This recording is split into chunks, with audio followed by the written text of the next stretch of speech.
Vietnam's GDP grows by 5.18% in the first half of this year. Responsible tourism for long-term development.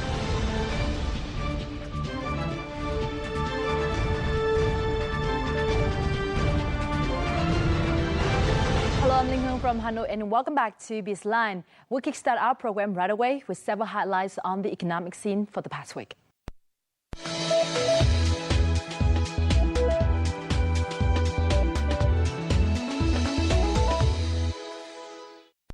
Vietnam's Minister of Industry and Trade Vũ Huy Hoàng met on June 27th with the EU Trade Commissioner Karel de Gucht in Brussels, Belgium. The purpose of this meeting was to further discuss remaining issues in the negotiations of the Vietnam-EU Free Trade Agreement, or FTA.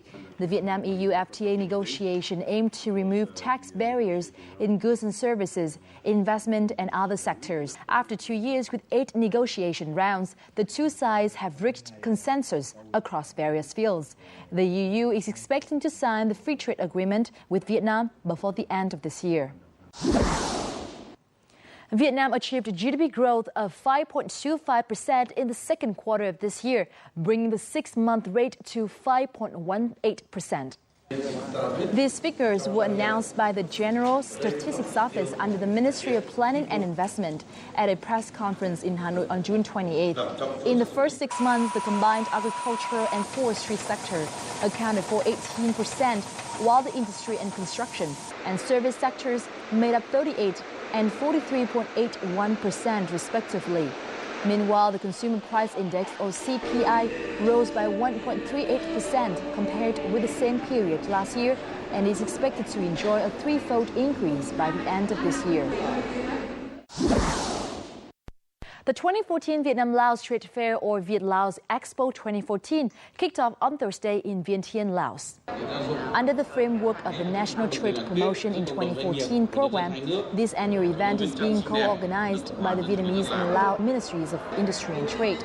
The fair provides an opportunity for Vietnamese enterprises to further develop a sales network in Laos and Northeast Thailand. 90 Vietnamese enterprises are taking part in this year's event. The wide range of goods being displayed represent Vietnam's strongest exports, such as agriculture, forestry, and aquaculture. The fair runs from July 3rd to 7th. Binhinh currently attracts the most foreign direct investment in Vietnam's south-central coastal provinces. During the last 6 months, Binhinh has attracted 5 FDI projects with registered capital of $116.63 million. The province now has 58 FDI projects in total with almost $1.75 billion in capital. Binhinh is highly regarded by foreign investors due to its preferential policies. Most investors come from the United States, Japan, South Korea, Singapore, Thailand, and France. Because of Japan's strength in fields such as transportation, infrastructure, agroforestry, fishery, and tourism, Binhinh is targeting Japanese businesses as strategic partners. 5 Vietnamese enterprises have made it on the list of top 500 most successful retailers in the Asian Pacific region, according to the Retail Asia publishing. The leading global firm provides information for retail market and Euromonitor and the Journal of Asian Retail. The companies making the list include the Union of Trading Cooperatives, Big C Supermarket Chain, Nguyen Kim Trading Joint Stock Company, Saigon Jewelry Company, and Mobile World Joint Stock Company. The selection of the top 500 retailers in the Asia-Pacific region is based on rankings through research and survey results by business enterprises in 14 countries and territories. The criteria for selecting include revenue, growth rate, space for business, and the number of supermarkets the retailers own. Hanoi is ranked 8th among the world's top 10 destinations, according to TripAdvisor.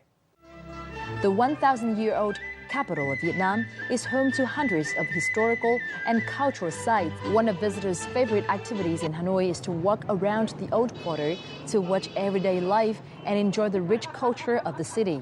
Hanoi also has several new urban areas with sophisticated architectural design, skyscrapers, and international standard trade centers. Hanoi is expecting to welcome 2.8 million international visitors and 16 million domestic guests by the end of this year. Those are the highlights in the economic scene for the past week. Up next, we'll talk about the prospects of responsible tourism in Vietnam in our Crosstalk.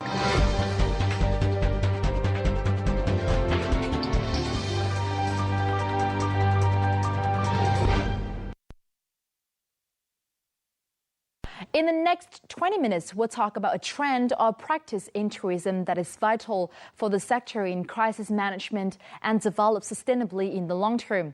That is responsible tourism. We have here in our studio Mr. Kai Patel, a specialist of ESRT project, which stands for Environmentally and Socially Responsible Tourism Capacity Development Program funded by European Union. But first, let's start with a report on Vietnamese tourism sector in the first half of 2014. According to research by the Department of Tourism under the Ministry of Culture, Sports and Tourism, Vietnam welcomed 4.2 million international tourists in the first half of 2014, a 21.11% increase compared with the same period last year. Also, there were 23.4 million domestic tourists, an increase of 6.9%, and revenue from tourism reached $5 billion, a year-on-year increase of 22.5%. The period breakdown shows a growth in the number of international tourists coming to Vietnam in the first 4 months of this year, thanks to the country's efforts to promote itself as a safe and friendly destination with numerous international events. However, since early May, tension in the EC caused by China's illegal acts have had a dampening effect on Vietnamese tourism. The number of international visitors, especially Chinese-speaking tourists, has dipped, affecting the sector overall.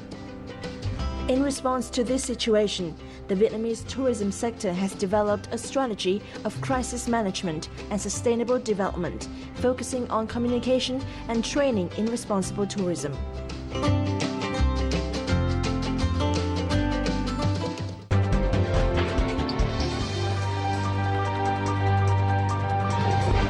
Thank you. It's a pleasure to have you with us today. First of all, what's the definition of responsible tourism? You hear a lot about responsible tourism when you talk about codes of conducts or energy efficiency, corporate social responsibility. But when you look closer in the issue, it's nothing really new to it. Responsible tourism offers a pathway to minimize negative impacts of tourism and create positive challenges. So that can go into supporting the local environment and society through responsible actions. It fosters a viable long-term benefits for the industry, for the businesses, and it attracts also tourists with this safe and stable tourism environment. Responsible tourism requires all of us to work together, from managers to staff and through to government authorities. So all of these stakeholders need to take care and part in the responsible tourism development for the industry. Mm-hmm. You said the concept of responsible tourism is not a new one. So how long has the concept been around? It has been around for quite a while. Like the United Nations World Tourism Organization in 1988, they already defined the sustainable tourism concept. So the problem is more that the governments have historically struggled to achieve growth in tourism and, in the same time, sustainability to it. So this is when the Responsible Tourism Act concept came into place, where it actually gives you more a concept to responsibility that everyone in the industry needs to take a part of it. Could you give us some example that distinguish tourism from responsible tourism? Yes, when you look at the the mainstream tourist, you imagine it's a tourist that goes to a resort, maybe wholly foreign owned, and he bought a package also maybe from a foreign tour operator. The mainstream tourist doesn't interact a lot with the local community. And on the opposite, you have the responsible traveler that might interact more with the locals, goes and stays in hotels which are more run locally, and interacts also with the environment better through the activities, walking, climbing, hiking, cycling. So you have different forms of traveler. Here you might look at a mainstream operator that looks at profit in the first place. Talking about large-scale resorts, you would imagine, okay, that might be an example of not being responsible. But when the resort employs local people and creates training opportunities for the staff, isolates the rooms well, and has maybe a recycling program in place, looks at the wastewater management, I wouldn't say that's irresponsible. The practice of responsible tourism is already common practice in many countries and has resulted in positive outcomes for both the environment and the community. Let's look at the South Asian country of Bhutan, for example. The Bhutan Tourism Board requires a daily tariff which applies to all international visitors, so that the number of tourists visiting Bhutan is kept to an environmentally manageable level and is in accordance with the infrastructure's capacity. The government of Myanmar and the Myanmar Ministry of Hotels and Tourism issued a responsible tourism policy in September 2012, which regulates stakeholders in practicing responsible tourism. TripAdvisor has launched its Green Leaders scheme, which aims to identify hotels and B&Bs that are committed to green practices like recycling, water efficiency, and alternative energy.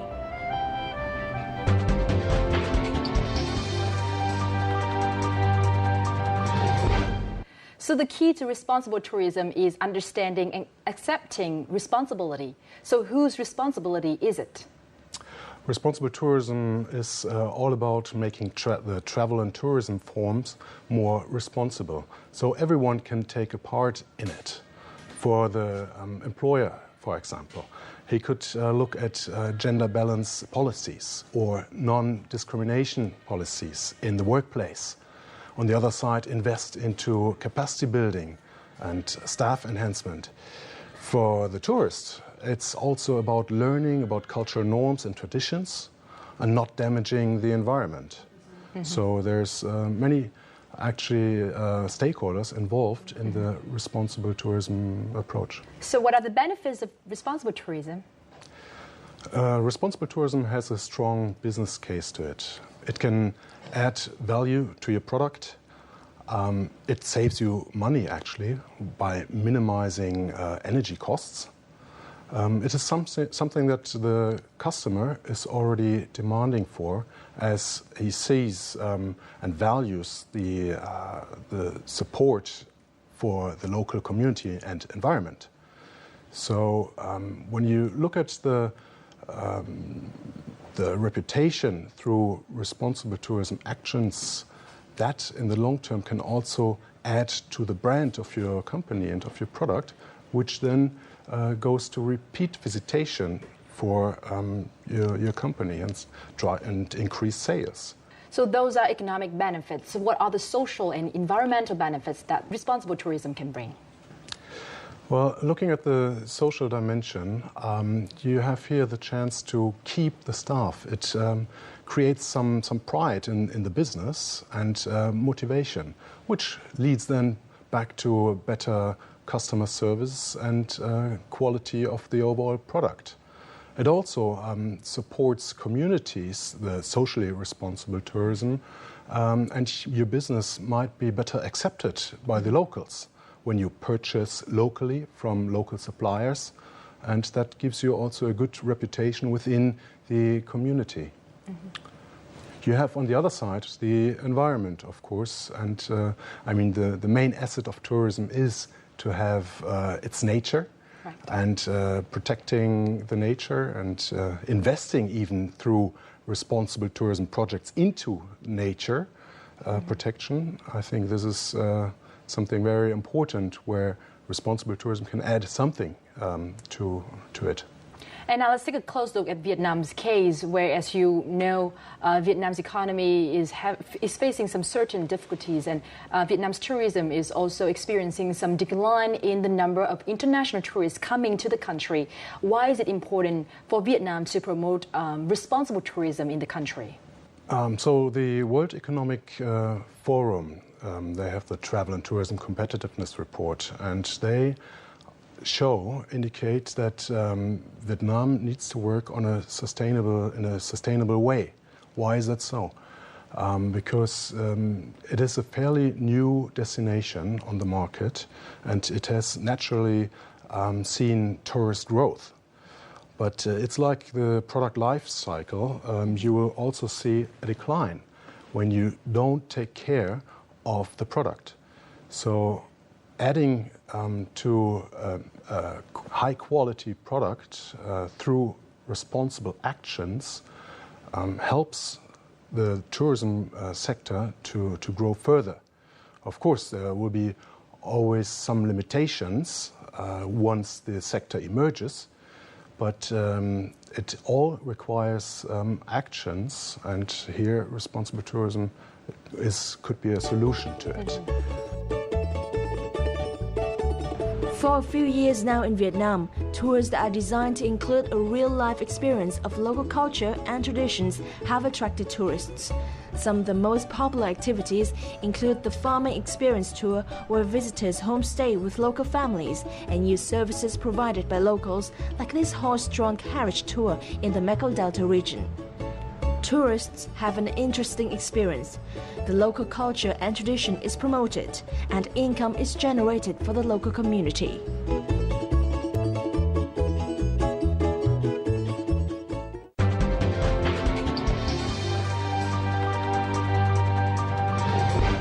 Environmentally friendly products tend to be more expensive than normal ones. Say hybrid cars are more expensive than the normal ones of the same size, same model. Is it the case to responsible tourism? Is it more expensive, more costly to implement responsible tourism than normal tourism? Well, there's many actions that don't cost us a cent. So you can really already apply responsible tourism actions very quickly at no cost. Mm-hmm. It's more about changing mindsets of people. And that can take for quite a long time. Of course, when you invest into such forms in green technology for energy efficiency, then it is at the beginning expensive. But in the long term, it will pay off. Then it adds also value to your product and to your brand, and makes possible repeat visitation, because the guests they are demanding for it, and they value also your efforts. You have talked a lot about tour operators and tourism, other companies in the tourism sector. So how can we engage local community to contribute to responsible tourism? It's all about effective management at destination level, meaning you have to ensure that government authorities with communities and local stakeholders cooperate on destination management issues, such as visitor information or supply chains. And here I think we should not only focus on the short-term profit for businesses, but also look at means how to share profit through the supply chain, so that local communities also benefit from it. But on the other side, they also take part in showing their responsibility, and that can be achieved through collaborative forums in destination management, steering committees, or other legalized forms of coordination. Tell us about your team's efforts in terms of capacity development in Vietnam's tourism industry when it comes to responsible tourism. The EU program is Responsible Tourism Program is aiming at building capacities in responsible tourism, right? So it is here to look at all elements of the service chain, starting from governments to businesses and also to tourists. And here we've developed a training seminar which aims at all these stakeholders and covers areas from product development, communication and marketing, responsible employment, to policy making, communities in action, and also responsible supply chain management. So these capacity building seminars are carried out through all Vietnam for communities and for tour operators and the accommodation sector, as well as for the authorities. So we have seen in many cases that, let's see, the low-end hospitality sector, they have no formal education in hospitality and tourism. So most of them don't know about these best practices. And it's about just showing good practice, and maybe the one and the other can make a positive change. With an implementation period of 2011 to 2015, the Environmentally and Socially Responsible Tourism Capacity Development Program, funded by the European Union, has a budget of 12.1 million euros. The project is targeting three main areas: policy support and institutional strengthening, product competitiveness and public-private partnerships, and vocational education and training in the tourism sector.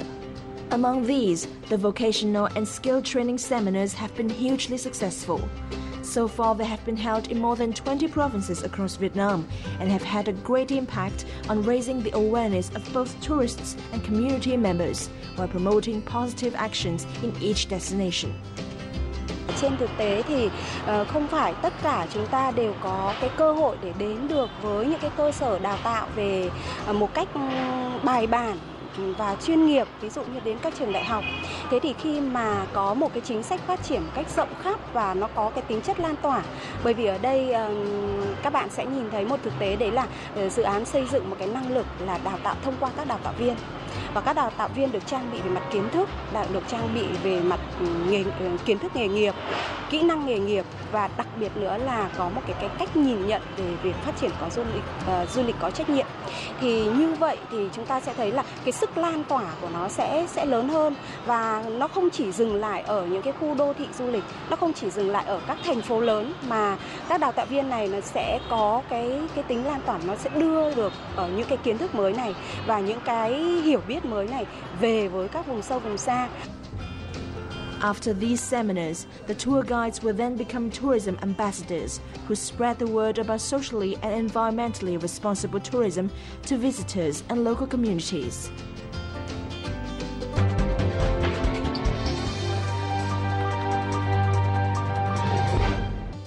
Tell us more about the ESRT project and what are the results that your team is expecting to see.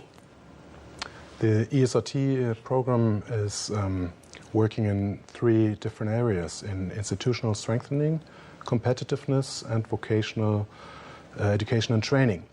And within all these areas, we try to incorporate responsible tourism strategies and practices.